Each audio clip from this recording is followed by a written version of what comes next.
Good evening everyone. आज हम लोग इलेक्ट्रोकेमिस्ट्री का नेक्स्ट पार्ट देखेंगे, जिसमें भी हम लोग देखेंगे कि आयनिक सॉल्यूशन में जो है कंडक्टिविटी को कैसे मेजर करेंगे, है ना, प्रैक्टिकली कैसे उसको मेजर करेंगे। करेक्ट। तो हम लोग देखेंगे measurement of the conductivity of ionic solutions. Correct. Measurement of the conductivity of ionic solutions देखेंगे, है ना। तो इसके लिए हमें एक डायग्राम कंस्ट्रक्ट करना पड़ेगा, जिसके थ्रू आप देख सकेंगे कि कैसे उसको प्रैक्टिकली कैलकुलेट किया जाए, है ना, जिसको हम लोग की कंडक्टिविटी सेल कहेंगे, है ना। इसको हम लोग क्या कहेंगे? Conductivity cell. तो ये कैसा होता है? ये एक ऐसा ट्यूब जैसा बना हुआ रहता है ना। ये ट्यूब जैसा बना हुआ रहता है इस तरह से, हाँ, बिल्कुल सील ट्यूब रहता है। और इसमें क्या है, यहाँ से हम लोग सॉल्यूशन को डाल सकते हैं, निकाल सकते हैं। करेक्ट। यहाँ एक इलेक्ट्रोड है आपका, यहाँ एक इलेक्ट्रोड आपके पास है। करेक्ट। ठीक है। यहाँ से जो है वायर निकला हुआ है, यहाँ से भी जो है वायर निकला हुआ है। करेक्ट। और इसमें जो सॉल्यूशन भरा पड़ा हुआ है, ये कौन सा सॉल्यूशन है आपका? ये है आपका इलेक्ट्रोलाइटिक सॉल्यूशन। मतलब क्या है, वाटर में, डिस्टिल्ड वाटर में क्या है आपका, इलेक्ट्रोलाइट्स को घोल दिया गया है। करेक्ट। और ये इलेक्ट्रोड जो है, ये आपका है प्लेटिनाइज्ड प्लैटिनम इलेक्ट्रोड, है ना। ये भी वही है, प्लेटिनाइज्ड प्लैटिनम इलेक्ट्रोड। करेक्ट। ये प्लेटिनाइज्ड प्लैटिनम इलेक्ट्रोड क्या है? ये इलेक्ट्रोड प्लैटिनम का ही है, लेकिन सरफेस एरिया में क्या करते हैं हम लोग, प्लैटिनम का और पाउडर उसमें क्या करते हैं, मिला देते हैं, ताकि आपको पता है कोई भी चीज़ पाउडर फॉर्म में रहता है तो वो ज़्यादा सरफेस एरिया कवर करता है ना, मतलब ज़्यादा से ज़्यादा वो इलेक्ट्रोलाइटिक सॉल्यूशन के कांटेक्ट पे रहेगा। करेक्ट। बिल्कुल वही चीज़ है, जब 1 किलो के लोहा को आप ये करते हैं तो देखेंगे आप उसके आउटर डायमेंशन जो है वही सरफेस एरिया आपको मिलता है, लेकिन उसी को जब आप पाउडर फॉर्म में लेके जाते हैं तो उसमें क्या होता है, उसका सरफेस एरिया इंक्रीज़ कर जाता है। करेक्ट। तो आपने देखा ये आपका इलेक्ट्रोलाइट कंडक्टिविटी सेल हमने तैयार कर दिया। इसमें क्या है, 2 प्लैटिनम इलेक्ट्रोड है ना, कोटेड विथ आपका प्लैटिनम ब्लैक। ठीक है। और इसका जो एरिया ऑफ क्रॉस सेक्शन है, ये एरिया ऑफ क्रॉस सेक्शन है ना, ये इक्वल टू ए है ना। एरिया ऑफ क्रॉस सेक्शन कितना है? ए है। एरिया ऑफ क्रॉस सेक्शन इसका क्या है आपका? ए है। और ये सेपरेटेड है, किस डिस्टेंस से सेपरेटेड है? ये इलेक्ट्रोड और ये इलेक्ट्रोड के बीच का जो डिस्टेंस है वो क्या है? ये डिस्टेंस को हम लोग एल मान लेते हैं, है ना। सेपरेटेड बाय ये डिस्टेंस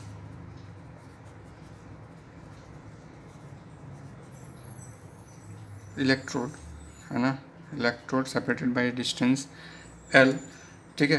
तो इस ये जो पूरा कॉलम है, इस पूरा कॉलम का जो रेजिस्टेंस है वो क्या हो जाएगा, हम उसको किस तरह से, किस इक्वेशन से निकाल सकते हैं?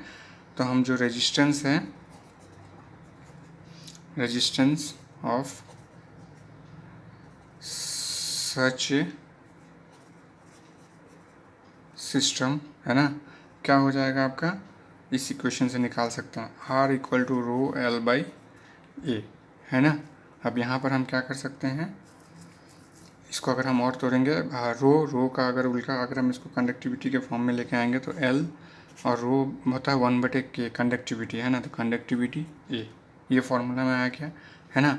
और इसमें जो आपका एल बाई ए है, ये पार्ट जो है इसको हम लोग बोलते हैं सेल कांस्टेंट, है ना, जिसको हम लोग जी स्टार से डिनोट करेंगे, है ना। ये सेल कांस्टेंट है, इसको जी स्टार से डिनोट करेंगे, सिर्फ एल बाई ए, है ना। ये सेल कांस्टेंट है जिसको जी से हम डिनोट करेंगे, है ना। और ये किस पे डिपेंडेंट रहता है?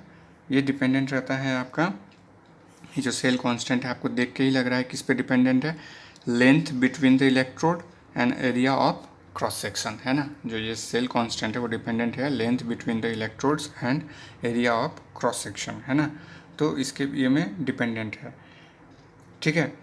और हम क्या करते हैं जनरली केसीएल सॉल्यूशन, है ना, जो कि एक्चुअली जो स्ट्रॉन्ग इलेक्ट्रोलाइट्स हैं, आगे चल के हम बताएंगे क्या है स्ट्रॉन्ग इलेक्ट्रोलाइट्स, क्या है वीक इलेक्ट्रोलाइट्स। तो जो केसीएल है ये स्ट्रॉन्ग इलेक्ट्रोलाइट्स है, इसको जब भी हम लोग वाटर में घोलेंगे तो ये कंप्लीट डिसोसिएट कर जाएगा, है ना, ये कंप्लीट डिसोसिएट कर जाएगा। और ये क्या होता है, इसका थोड़ा कंडक्टिविटी जो है वो एक्यूरेट रहता है एट वेरियस आपका क्या है कंसंट्रेशन पे, है ना। तो यहाँ इस केस में हम लोग क्या करते हैं, जी स्टार बराबर लिख सकते हैं एल बटे ए, जो कि सेल कांस्टेंट है। इसको आप इस तरह से भी लिख सकते हैं आर इंटू के, है ना। ये आर इंटू के कैसे आया, देखिए आर का वैल्यू क्या था आपका रो एल बटे ए, ठीक है।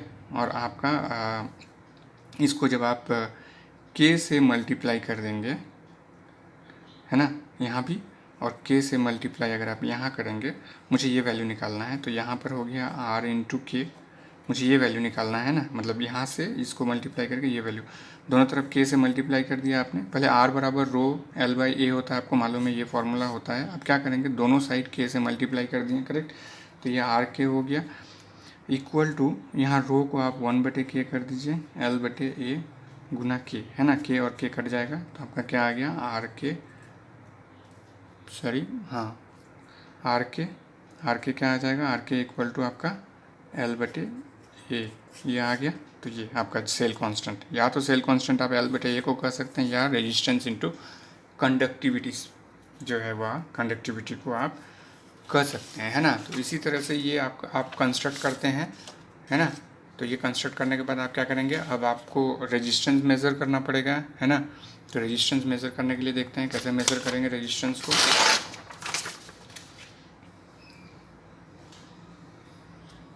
चलिए देखते हैं, मेजरमेंट ऑफ द रेजिस्टेंस, है ना, रेजिस्टेंस को मेज़र करना होगा। तो इसके लिए हम बिल्कुल व्हीटस्टोन ब्रिज जो है आपका, फिजिक्स में ज़्यादातर इसका ये देखेंगे, है ना, एप्लीकेशन। तो उसके द्वारा हम कैसे बनाएंगे, तो चलिए हम कंस्ट्रक्ट करते हैं। तो जैसे कि आपके पास यह है, ठीक है,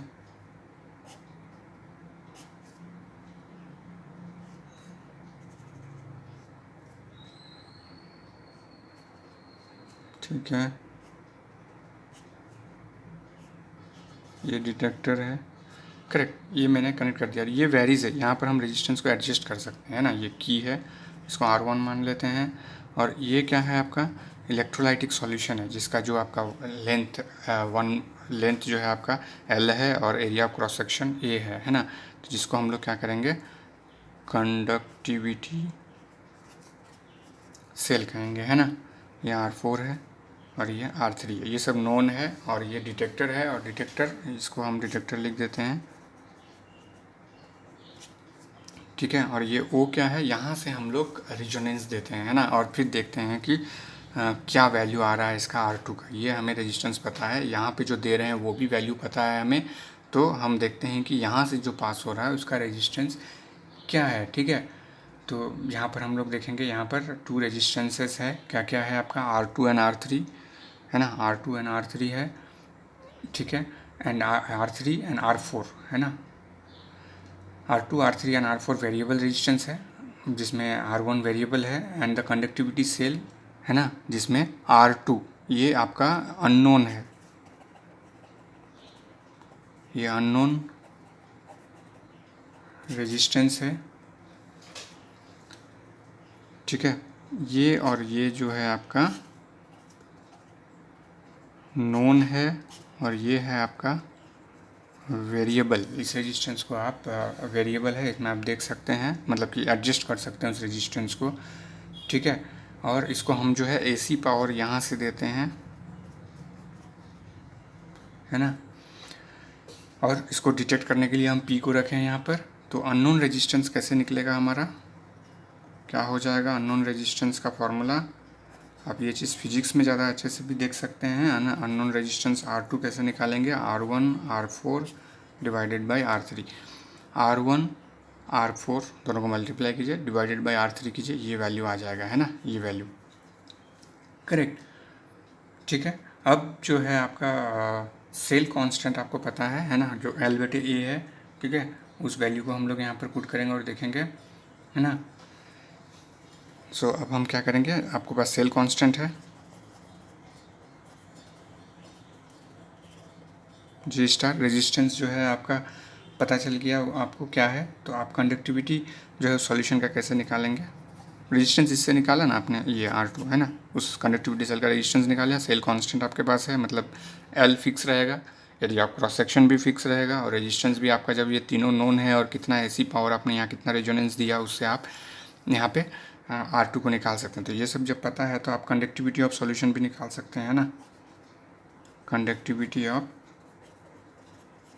सॉल्यूशन क्या हो जाएगा आपका, K equal to cell constant divided by R, मतलब G स्टार बटे R, है ना। बिल्कुल वही है जो G स्टार बराबर K इंटू R हो रहा था, इसके थोड़ी देर पहले आपने देखा था ना, ये यहाँ G star equal to R into K, है ना, वही चीज़ को यहाँ पर प्रूफ हुआ आपका। K इक्वल टू वही K R इधर है, तो K इक्वल टू क्या आया आपका, cell constant divided by R, correct. तो जो कंडक्टिविटी ऑफ सॉल्यूशन जो है वो डिफरेंट इलेक्ट्रोलाइट्स, है ना, डिफरेंट इलेक्ट्रोलाइट्स का क्या है, आप अगर सॉल्वेंट आपका सेम दिया हुआ है और टेम्परेचर भी आपका सेम दिया हुआ है, तो कंडक्टिविटी क्या होगा, डिफरेंट इलेक्ट्रोलाइट्स का डिफरेंट होगा, है ना। और क्यों, क्योंकि इसका जो चार्ज का साइज़ है ना, जो चार्ज है और जो साइज़ ऑफ आयन है उस पर डिपेंडेंट करता है, करेक्ट। अब हम लोग नेक्स्ट जो है वो क्या देखेंगे, मोलार कंडक्टिविटी, है ना।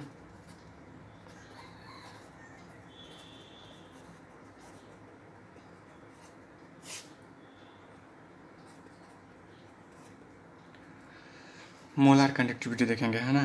तो मोलार कंडक्टिविटी क्या है आपका, K बटे C, ये क्या है आपका कंडक्टिविटी, C क्या है आपका मोलारिटी बोलिए, या फिर कंसंट्रेशन ऑफ द सॉल्यूशन जिसमें इलेक्ट्रोलाइट को आपने घोला है, करेक्ट। तो यहाँ पर आप कह सकते हैं कि जो मोलार कंडक्टिविटी आप कैसे निकालेंगे, सिंपल कंडक्टिविटी है। मोलार क्यों है कि जब आप उसको मेज़र करते हैं, जब आप कहते हैं कि 1 मोल ऑफ इलेक्ट्रोलाइट आपने लिया है गिवन सॉल्यूशन में, तो आप कहेंगे उसको मोलार कंडक्टिविटी। और जब आपको पता नहीं है कि कितना आपने इलेक्ट्रोलाइट लिया है, तो दैट इज़ नॉर्मल कंडक्टिविटी, है ना, जो कि एरिया आपका क्रॉस सेक्शनल एरिया A और लेंथ L से गुजर रहा है, उसको हम लोग कहेंगे कंडक्टिविटी। मोलार वर्ड इसलिए यूज़ हो गया क्योंकि हमें पता है हमने 1 मोल से लेकर के लिया है, इसलिए मोलार कंडक्टिविटी होगा। इसका सिंबल हम यही करेंगे, है ना। किसी किसी बुक में ऐसे भी दिया हुआ है, आप यूज़ कर सकते हैं, जो यूज़ करना चाहिए यूज़ कीजिए, या फिर लैम्डा m यूज़ कीजिए, करेक्ट। तो इसका यूनिट क्या होता है, साइमन मीटर स्क्वायर पर मोल, कहीं कहीं लिखा हो रहेगा साइमन सेंटीमीटर स्क्वायर पर मोल, है ना। तो इस पे ज़रा ध्यान दीजिएगा, है ना, कहाँ सेंटीमीटर है, कहाँ आपका मीटर है। तो ये वही है आपका conductivity of 1 mole of electrolyte in A solution, correct. Conductivity of 1 mole of electrolyte in A solution. Molar conductivity पता चल गया आपको। अब क्या करना है हमको, यही वेरिएशन ऑफ कंडक्टिविटी देखना है ना। Variation of conductivity and molar conductivity किसमें, डिफरेंट कंसंट्रेशन के साथ कैसे वो वेरी करेगा, या फिर डिफरेंट आप इलेक्ट्रोलाइट्स, अगर अलग अलग इलेक्ट्रोलाइट्स से स्ट्रॉन्ग इलेक्ट्रोलाइट्स से वीक इलेक्ट्रोलाइट्स अगर उसको आप डालेंगे तो कैसे वेरी करेगा उसको देखेंगे, है ना। चलिए देखते हैं।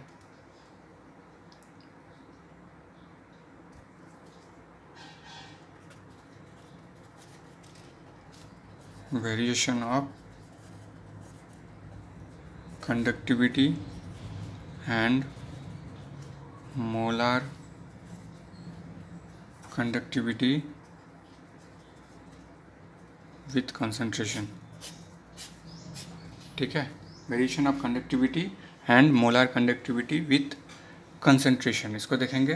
तो मोलार कंडक्टिविटी अभी आपने देखा, है ना। मोलार कंडक्टिविटी अभी आपने यहाँ पे देखा क्या था, ये K बटे C, है ना। K है कंडक्टिविटी और आपका C है आपका उसका कंसंट्रेशन की 1 मोल आपने यूज़ किया है ना।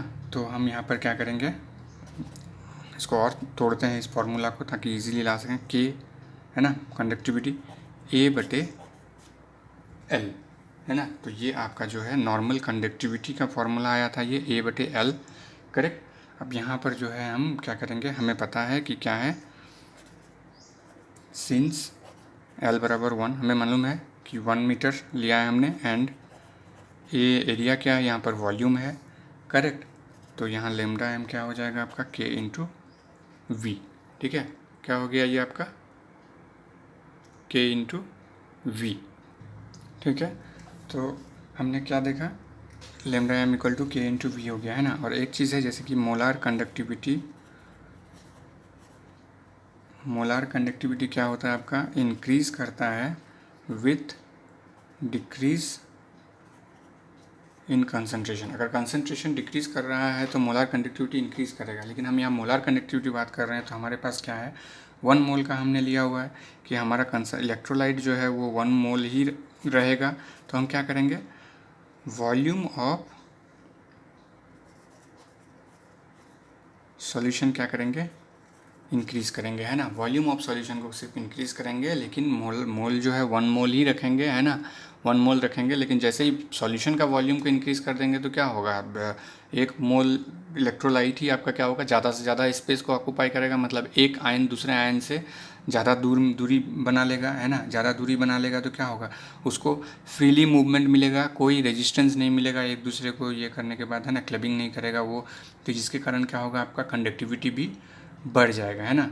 तो आप मोल को मत घटाइए, 1 मोल ही रहेगा। आप उसमें क्या करेंगे, वॉल्यूम को आप 3-4 फोल्ड इंक्रीज़ कर दीजिए, ताकि क्या होगा, उसको ज़्यादा से ज़्यादा स्पेस मिल जाए इजीली ट्रैवल के लिए। तो इससे क्या होगा, आपका कंडक्टिविटी बढ़ जाएगा, मोलार कंडक्टिविटी बढ़ जाएगा। और नेक्स्ट, जब मोलार कंडक्टिविटी जो आपका कंसंट्रेशन है, वो अगर कंसंट्रेशन आपका अप्रोच करता है किधर, 0 की तरफ, तो हम उस मोलार कंडक्टिविटी को क्या कहेंगे, लिमिटिंग मोलार कंडक्टिविटी, है ना। तो उसको हम लोग डिनोट करेंगे ये 0 लगा करके, है ना, लिमिटिंग मोलार कंडक्टिविटी। जब कंसंट्रेशन हमारा जो है अप्रोच करेगा 0 पे, तो हम उसको बोलेंगे लिमिटिंग मोलार कंडक्टिविटी। बिल्कुल ऐसा ही होगा, जैसे मान लेते हैं कि ये आपने ग्राफ लिया एक, ये आप कंसंट्रेशन का अंडर रूट लिया और इधर आपने लेमडा एम लिया, है ना, इस डायरेक्शन में और ये इस डायरेक्शन में। अब क्या होगा, स्ट्रॉन्ग इलेक्ट्रोलाइट अगर आपने लिया है तो ये इस तरह से जाएगा, है ना, जैसे KCl है। तो क्या होगा, जैसे जैसे आप यहाँ पर कंसंट्रेशन को क्या है, घटा रहे हैं, कंसंट्रेशन तो इस डायरेक्शन में बढ़ रहा है, लेकिन इस डायरेक्शन में क्या हो रहा है, कंसंट्रेशन डिक्रीज़ हो रहा है ना, इस डायरेक्शन में। तो जैसे जैसे कंसंट्रेशन डिक्रीज़ हो रहा है, यहाँ 0 है, डिक्रीज़ हो रहा है, यहाँ लेमडा एम का वैल्यू क्या है, मोलार कंडक्टिविटी क्या हो रहा है, इसका बढ़ते जा रहा है। जब वो 0 को अप्रोच करेगा, मतलब इस जगह पे जब इंटरसेप्ट कर रहा है यहाँ पे, इस पोजीशन को हम लोग क्या कहेंगे, लिमिटिंग मोलार कंडक्टिविटी, है ना, ठीक है।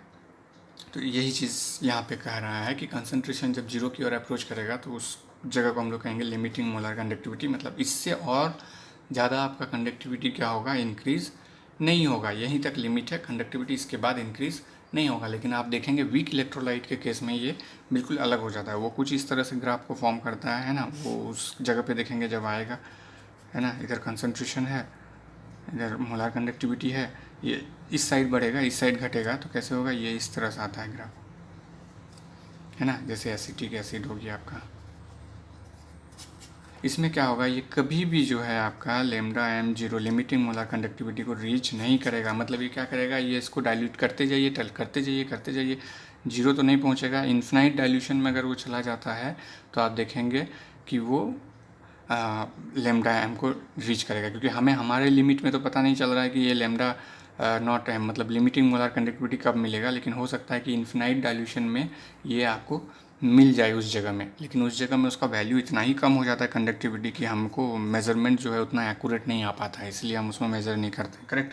इसके लिए एक लॉ है जिसके द्वारा हम वीक इलेक्ट्रोलाइट्स का मेज़र करते हैं आपका कंडक्टिविटी, करेक्ट।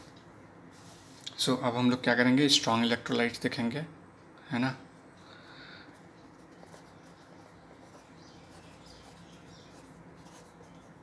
सबसे पहले तो स्ट्रॉन्ग इलेक्ट्रोलाइट्स क्या है आपका, स्ट्रॉन्ग इलेक्ट्रोलाइट्स वैसा इलेक्ट्रोलाइट्स जो क्या होता है आपका इजीली डिसोशिएट हो जाए, है ना। जिस भी सॉल्यूशन में आप जब भी उसमें एक्वा सॉल्यूशन में डालेंगे तो क्या होगा, वो कंप्लीट डिसोशिएट कर जाएगा। जैसे हो गया आपका KCl NaCl, है ना, ये सब हो गया आपका क्या, कि कंप्लीट डिसोशिएट करेगा, MgCl2 है ना, ये सब आपका कंप्लीट डिसोशिएट करेगा। तो ये सब को हम लोग किस कैटेगरी में रखेंगे, स्ट्रॉन्ग इलेक्ट्रोलाइट्स, मतलब एक्वस मीडियम में जाने के साथ ही ये डिसोशिएट कर जाएगा, है ना, K+Cl-, Na+Cl-, Mg2+2Cl-, है ना, ये कंप्लीट डिसोशिएट कर जाएगा। करेक्ट। सो ये इसमें भी हम क्या देखेंगे, जो लेमडा एम है हमारा, ये क्या होगा, इंक्रीज करेगा, ठीक है, स्लोली, है ना, विथ डाइल्यूशन, है ना। जैसे जैसे डाइल्यूशन को आप करते जाएंगे, मतलब उसको डाइल्यूट करते जाएंगे, इसका लेमडा एम मोलर कंडक्टिविटी जो है इंक्रीज। जैसे देखिए ये आपका कंसंट्रेशन हाई था, इस जगह में मोलारिटी भी कम था और कंसंट्रेशन इस डायरेक्शन में ज़्यादा है। तो यहाँ से जैसे जैसे आप डाइल्यूट करेंगे तो क्या होगा, लेस कंसंट्रेशन की ओर जाएगा और इसका कंडक्टिविटी भी बढ़ते जाएगा। करेक्ट, वही चीज़ है, ठीक है। तो इसको हम लोग कैसे देख सकते हैं, lambda M equal to lambda M, ये limiting molar conductivity minus A, है ना, अंडर रूट कंसंट्रेशन या सी। ए क्या है यहाँ पर, ये आपका स्लोप ऑफ द प्लॉट, जो भी आप ग्राफ खींचेंगे, है ना, जैसे जैसे ये ग्राफ है, ये ग्राफ में जो आपका ये स्लोप होगा, ये वाला पार्ट, ये आपका ए है ना। तो ये स्लोप ऑफ द ग्राफ है और डिपेंड किस पे करता है, ये डिपेंड करता है आपका जो कैटायन और एनायन का चार्जेस है उस पर, है ना, डिपेंड करता है charges of cation and anions, है ना, इस पे डिपेंड करता है। जैसे कि आप अगर NaCl लिए हैं तो इसमें क्या होगा, ये Na++Cl-, तो 1 और 1, है ना, एक एक आयन हुआ। जैसे और एक एग्जांपल MgCl2 आपने लिया, तो ये जब टूटेगा तो क्या होगा, Mg2++2Cl-, तो यहाँ पर क्या हो जाएगा आपका, ये हो जाएगा 2 1, ठीक है। तो इस तरह से जो है यहाँ पर मतलब कितना आयन बन रहा है, कौन, ये एक ही आयन बना, ये 2 आयन बना, लेकिन ये एक एक करके 2 आयन बना, है ना। तो ये भी हम देखेंगे, ठीक है। तो ये समझ में आ गया आपको, जैसे जैसे ये मोलार कंडक्टिविटी जो है बढ़ेगा, कैसे, जब डाइल्यूशन आप उसको करेंगे, है ना। और इस फार्मूला से जो है आप निकाल सकते हैं मोलार कंडक्टिविटी। अगर आपको वैल्यू ए दिया हुआ है, कंसंट्रेशन भी दिया हुआ है और आपको बताया गया कि लिमिटिंग मोलार कंडक्टिविटी क्या है, तो आप मोलार कंडक्टिविटी उस सॉल्यूशन का निकाल सकते हैं। करेक्ट। अब जो है हम लोग क्या करेंगे, हम लोग देखेंगे एक लॉ, कोलराश लॉ, जिसमें जो है कि हमें इस फॉर्मूले की ज़रूरत नहीं पड़ेगी, उसमें और इजीली आप निकाल सकते हैं कोलराश लॉ से। सॉरी,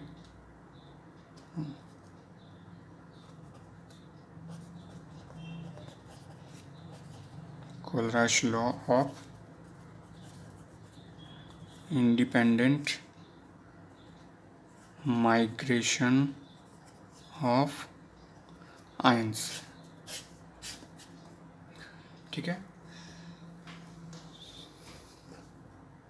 सो ये क्या है, कोलराश लॉ, है ना, Kohlrausch law of independent migration of ions, इसको देखेंगे। कोलराश लॉ, ये कोलराश साइंटिस्ट है, इन्होंने क्या किया, ऑब्जर्व किया था कि जो लिमिटिंग मोलार कंडक्टिविटी है इलेक्ट्रोलाइट्स का, जैसे 2 इलेक्ट्रोलाइट्स हम ले लेते हैं, जैसे सोडियम क्लोराइड है, पोटेशियम क्लोराइड है, तो 2 इलेक्ट्रोलाइट्स का उन्होंने क्या देखा कि जो लिमिटिंग मोलार कंडक्टिविटी है, अगर x को हम फिक्स रखते हैं, मतलब हैलाइड को, जैसे क्लोराइड अगर रखते हैं दोनों जगह में, तो वैल्यू जो है ऑलमोस्ट कांस्टेंट रहता है ना, वो चेंज नहीं होता है। जैसे फॉर एग्जांपल हम क्या करेंगे, ये ले लिए KCl का, है ना, इसको अगर हम माइनस करेंगे लिमिटिंग मोलार कंडक्टिविटी NaCl से, तो ये इक्वल हो जाएगा limiting molar conductivity KBr minus limiting molar conductivity NaBr। यहाँ एक चीज़ आप देख रहे हैं क्या, कि यहाँ क्लोरीन और यहाँ क्लोरीन दोनों क्लोराइड सेम है ना, तो यहाँ सिर्फ ये पोटेशियम का आया, यहाँ पर सिर्फ सोडियम का आया, है ना। उसी तरह यहाँ पर देखिए ब्रोमीन और ब्रोमीन सेम है, तो यहाँ पर अंतर क्या आ रहा है, यहाँ एक पोटेशियम का आया, यहाँ सोडियम का आया,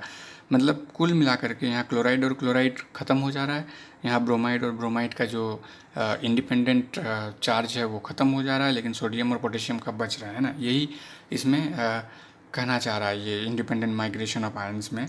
तो ये और इक्वल होगा किसका, आपका लेमडा जो मोलारिटी है ना, molar conductivity of Ki limiting molar conductivity and limiting molar conductivity of NaI, है ना। ये आपका अप्रोक्सीमेटली 23.4 साइमन सेंटीमीटर स्क्वायर पर मोल होगा।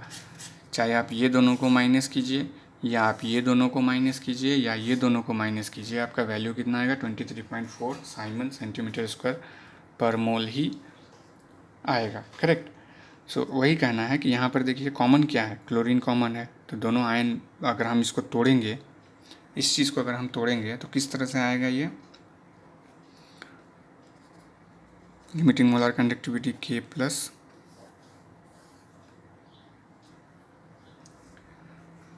ठीक है, ये K प्लस और यहाँ पर प्लस होगा Cl minus minus lambda M Na plus और यहाँ पर प्लस होगा NaCl, है ना। तो प्लस होगा तो प्लस और ये माइनस है, ये प्लस और ये माइनस यहाँ माइनस हो जाएगा। Cl equal to K plus plus Br minus Na plus, यहाँ प्लस होना चाहिए लेकिन प्लस और माइनस, यहाँ पर minus Br minus equal to K plus I minus minus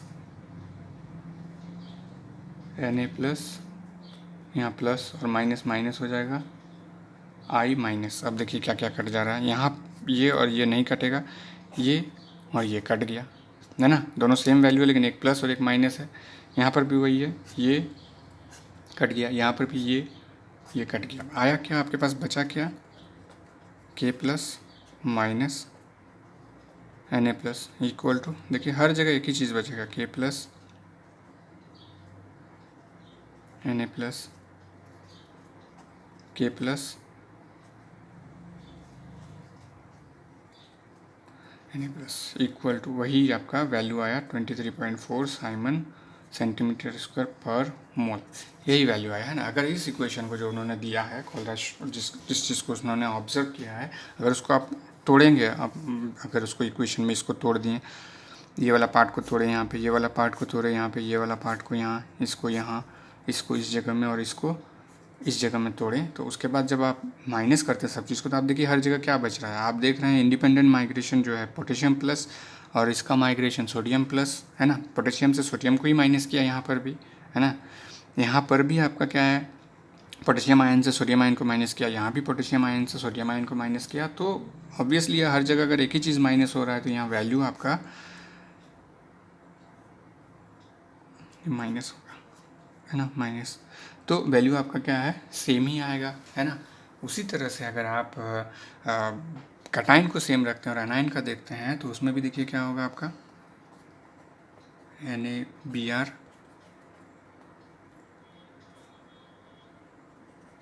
NaCl equal to lambda M KBr minus limiting molar conductivity of KCl। ये आपका कितना आता है 1.8 साइमन सेंटीमीटर स्क्वायर पर मोल। अब इसको भी अगर आप तोड़ेंगे तो देखिए क्या आ रहा है, इसको तोड़िए, इसको अगर आप तोड़ेंगे तो क्या आ जाएगा, limiting conductivity of sodium plus ion, है ना, प्लस ये मिल के बना है, यही दोनों मिल के बना है। अब माइनस, यहाँ पे देखिए लेमडा 0 सोडियम प्लस और यहाँ प्लस होना चाहिए लेकिन प्लस और minus minus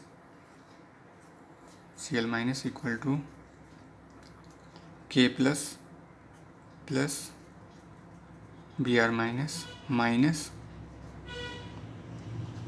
K plus minus, यहाँ प्लस और माइनस माइनस हो जाएगा Cl माइनस। देखिए क्या आ रहा है, यहाँ प्लस है यहाँ माइनस है तो ये दोनों कट जाएगा, यहाँ प्लस है यहाँ माइनस है, ये दोनों कट जाएगा। तो बचा क्या आपके पास, Br minus Cl minus equal to Br minus Cl minus approximately 1.8 siemens centimetre square पर मोल, यही वैल्यू आया, है ना। दोनों जगह देखिए, यहाँ भी Br से ब्रोमीन आयन से क्लोराइड आयन माइनस हो रहा है, यहाँ भी ब्रोमाइड आयन से क्लोराइड आयन माइनस हो रहा है, तो वैल्यू सेम आएगा, है ना। अब वही है कि आपको आयन कॉमन लेना पड़ेगा, है ना। यहाँ पर भी आपको आयन, यहाँ पर जैसे नेगेटिव जो आयन है उसको हमने कॉमन लिया, क्लोराइड क्लोराइड, Br Br, है ना, आयोडीन आयोडीन। यहाँ पर हमने पॉजिटिव आयन को कॉमन रखा, सोडियम सोडियम, पोटेशियम पोटेशियम। ठीक है, तो इस तरह से जो इन्होंने कहा, इन्होंने बहुत अच्छा ही इस चीज़ को ऑब्जर्व किया है। तो इससे क्या होगा, 3-4 तरह का सॉल्यूशन अगर आपके पास है, उससे आप कोई एक अननोन सॉल्यूशन का अपने आप जो है निकाल सकते हैं, उसका वैल्यू क्या होगा, लिमिटिंग मोलार कंडक्टिविटी। करेक्ट, और फिर लिमिटिंग मोलार कंडक्टिविटी से आप उसका कंडक्टिविटी भी इजीली निकाल सकते हैं, है ना। तो इन्होंने डेफिनेशन भी दिया था, इन्होंने कहा था लिमिटिंग मोलार कंडक्टिविटी जो है आपका, limiting molar conductivity of an electrolyte, किसी इलेक्ट्रोलाइट का लिमिटिंग मोलार कंडक्टिविटी जो है can be represented as the sum of the individual contribution of the anion and cation of the electrolyte. ठीक है, मतलब ये sodium plus and chloride minus, है ना, ये दोनों जो है आपका क्या करेगा, ये इंडिविजुअल जो है यही सब आपका कंट्रीब्यूट करता है लिमिटिंग मोलार कंडक्टिविटी में, है ना। जैसे कि आपका है NaCl, इसको आप क्या कहेंगे, Na++ Cl माइनस, है ना। तो यही उनका डेफिनेशन भी है कि ये आयन और ये आयन, ना कि ये इसका कोई अपना खुद का कंडक्टिविटी नहीं है। कंडक्टिविटी कहाँ से लेकर आता है, ये इंडिपेंडेंट जो आयन यहाँ माइग्रेट कर रहा है, इसके कारण अपना जो इसका कंडक्टिविटी है ये मिल करके ये सोडियम क्लोराइड का आपका लिमिटिंग मोलार कंडक्टिविटी बनाता है ना। तो कंट्रीब्यूट कौन कर रहा है, ये कैटायन और ये एनायन। ठीक है, इन जनरल मान लेते हैं हर जगह में तो सोडियम क्लोराइड नहीं रहेगा, तो आप क्या कर सकते हैं, इसको आप जो है जनरल फार्मूला में लेके आइए, equal to V plus V minus, ये फार्मूला में डाल लीजिए। यहाँ पर जो है ये आपका V plus and V minus क्या है आपका, ये आपका है number of cation and anion after dissociation, है ना। डिसोसिएशन के बाद क्या होगा, जो कैटायन और एनायन का नंबर बनेगा वो है ये। तो आपका जैसे सोडियम क्लोराइड, या तो सोडियम और ये क्लोराइड हो गया, लेकिन ये क्या हो जाएगा, ये 1 और ये 1 ही रहेगा, क्योंकि एक सोडियम एक क्लोराइड बन रहा है। करेक्ट, तो एग्जांपल हम ऐसा लेते हैं, सोडियम क्लोराइड नहीं लेंगे, जैसे MgCl2 लिया हमने, ये डिसोसिएट करने के बाद क्या बनेगा आपका, है ना, इस तरह फॉर्म में लीजिए, इसको डिसोसिएट करने के बाद क्या बनेगा आपका Mg2++ ये बनेगा आपका 2, यहाँ आ जाएगा और यहाँ पर क्लोराइड बनेगा, है ना। तो ये जो 2 आया यही आपका V माइनस हुआ, और यहाँ पर कुछ नहीं है, मतलब यहाँ 1 है जो कि V प्लस है। करेक्ट, तो इस केस में आपका V प्लस कितना हो गया 1 और V माइनस कितना हो गया 2। करेक्ट, तो 2 क्लोराइड है इसलिए 2 आ गया यहाँ पे। ठीक है, तो ये आपको समझ में आ गया यहाँ पे, है ना। तो स्ट्रॉन्ग इलेक्ट्रोलाइट हो गया। अब नेक्स्ट हम लोग जो है वीक इलेक्ट्रोलाइट देखते हैं।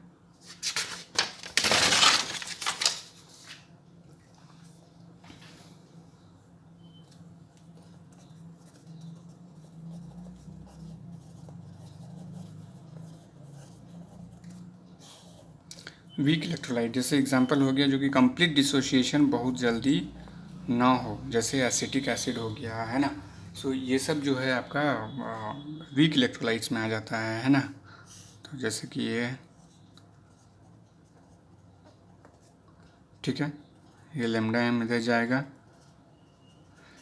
ये कंसंट्रेशन इधर जाएगा, ये 0 पे अप्रोच करेगा। इस केस में मैंने क्या कहा था आपको कि ये आपका इजीली अप्रोचेबल ये बनेगा नहीं इतना जल्दी, है ना। तो हम क्या करेंगे, अपॉन इन्फिनाइट डाइल्यूशन, अगर हम इसको इन्फिनाइट लेवल तक डाइल्यूशन कर दें, अगर डाइल्यूशन हम इन्फिनाइट कर दें तो क्या हो जाएगा, हमें लैम्डा एम मिल सकता है ना। लेकिन क्या होगा उस केस में, क्या होगा आपका